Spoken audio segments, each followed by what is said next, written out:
Okay, so back again. This time I have been reading this book, a pocket book of poetry. I got this from Barnes and Noble. I really like it so far. It includes a lot of different poets and writers in it. So it really helps expand views and ideas and see just all the different types of writing you can do and different uses of rhyme and metric and all that stuff, or just plain old free verse. Recently been really researching differences between standard poetry and prose and the hybrids between those two.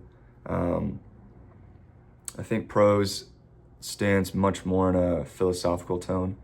At least that's the way I interpret it, and that's the way I enjoy writing it myself when I do, is to have it remain philosophical. I feel like each segment and stanza hits a little bit harder without having to follow some sort of meter or rhyme. But if you're going for something just more artsy or abstract, I think the standard writing fits a lot better. But that's just what I'm figuring out as I go. Who knows? Maybe I'll find a different way to incorporate them or see a writer who does it a different way as well. I'm always open to new things. So I've got, how many is this? 4 that I have had stick out to me. A couple I picked out just because I recognize the writers and they're very famous names, and I kind of was just curious. This book has, I don't even know how many, 15 to 20 in it, but it's only their most famous ones. So who knows if there's any hidden gems I'm missing out on. If so, feel free to let me know. I'm always open to more stuff. But the first one I like to start with is by Robert Herrick. And I honestly didn't even know who this was until this book. But the one I'm reading is To the Virgins to Make Much of Time. And yeah, so I can read that for you guys here. Gather ye rosebuds while ye may. Old time is still a-flyin', and this same flower that smiles today, tomorrow will be dying. The glorious lamp of heaven, the sun, the higher he's a-getting, the sooner will his race be run, and nearer he's to setting. That age is best which is the first, when youth and blood are warmer, but being spent the worse and worst, times still succeed the former. Then be not coy, but use your time, and while ye may, go marry, for having lost but once your prime, you may forever tarry. Now, it is still a little bit older English, and it does use a good amount of meter and rhyming from what I can pick up. A couple of them might be slant rhymes, which work when you're actually reading them, or when you're reading them, but sometimes saying them out loud, maybe I'm just not reading it correctly. Probably what's happening, but it's still nice to notice that they're there, because even with a slant rhyme, it still follows a sort of rhythm as you go. But what I picked up from this is really just do it while you're young, while you can. Live life to the fullest. It talks about the sun being a hymn, which I thought was interesting. It brings a sort of humanizing aspect to it. Instead of just being a celestial body, it's another thing that's saying basically, when I'm up, go do stuff. You know, don't let my time run without you really just experiencing what's going on and what life is all about. And I think another thing that it hits on that is very apparent in only the last stanza is to have somebody by your side while doing it. You know, doing things by yourself can get really lonely as you go on, and having someone there with you can really help and just make those experiences that much better. But yeah, I'll have to check more out of him. I really like this one. So the second one is William Wordsworth. I'd only known his name from a recommendation, actually. I bought a Walt Whitman book, and he was recommended to buy as well. So that's how I recognized him from. And this is more of a lovey type poem. It's called She Dwelt Among the Untrodden Ways. See it there?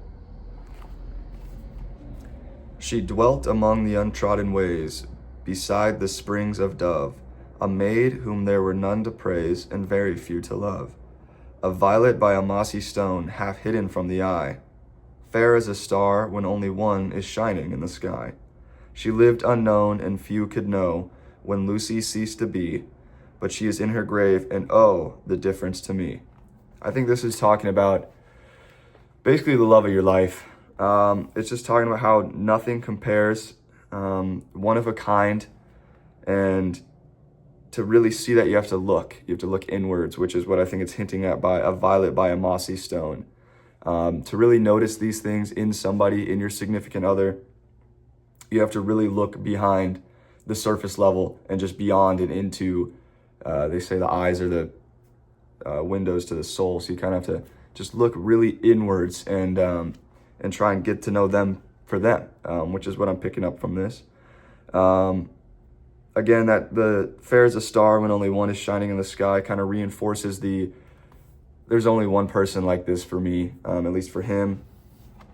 Seems like he found the one, and unfortunately, it looked like she passed and his life just got like thrown. The difference to me, I feel like the exclamation point you can see there really emphasizes the fact that this screwed him up, which is totally understandable. And I'm not going to get into it, but it's kind of interesting seeing how they laid these out. The next one is I wandered lonely as a cloud. So I feel like I should read and analyze that one next, because that might stem from this one. But for now, the next poem I want to go over is by Ralph Waldo Emerson. I know my dad's been really into looking up transcendentalism, and this name has popped up a lot, and he's been talking to me a lot about him. So I have been searching more out about him, and I found this in this book, so I thought it was interesting to read. And it's called Concord Hymn. I think it's one of his most famous ones. And it's about a battle, and you can see it there. By the rude bridge that arched the flood, their flag to April's breeze unfurled. Here once the embattled farmers stood and fired the shot heard round the world. The foe long since in silence slept, alike the conqueror's silent sleeps, and time the ruined bridge has swept down the dark stream which seaward creeps. On this green bank, by this soft stream, we set today a votive stone, that memory made their deed redeem, when like our sires our sons are gone. Spirit that made those heroes dare to die and leave their children free, bid time and nature gently spare the shaft we raise to them and thee. Now, what I pick up from this is something that I've been kind of figuring out and really looking into, is how everybody's kind of just a person. Everybody's the same. And I think he hints at that when saying, the foe long since in silence slept, alike the conqueror. Everybody has to go to bed. Everybody has to wake up. Everybody has a family. Everybody has to eat and drink and do all that stuff. Everybody is just a human, and conflict is not the way to solve things. All it does is bring pain. Like it says, to die and leave their children free. That could mean two things. They died for the battle and their children live in a free land, or they died and now their children don't have those parental figures anymore, or those people in their lives. And that's really the only thing that battle did, was just strip families away from other families. And it's a very sad thing. And I think he talks about it well in this, while still going over the literalness of the battle. And one thing I did notice here is that he puts time and nature, you can see it at the bottom, as capitals. And I think that's also very interesting. It's kind of like the sun calling it a he. He's really humanizing it and saying how these are beings that are just, no matter who it is or what happens, they are indifferent to people, basically. They are their own bodies, basically.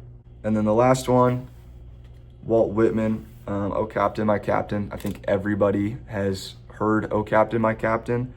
I first got introduced to it from Dead Poets Society. Fantastic movie, by the way.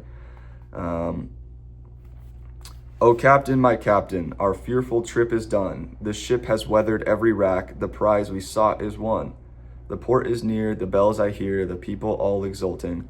While follow eyes the steady keel, the vessel grim and daring, But oh heart, heart, heart, oh the bleeding drops of red, where on the deck my captain lies, fallen, cold and dead.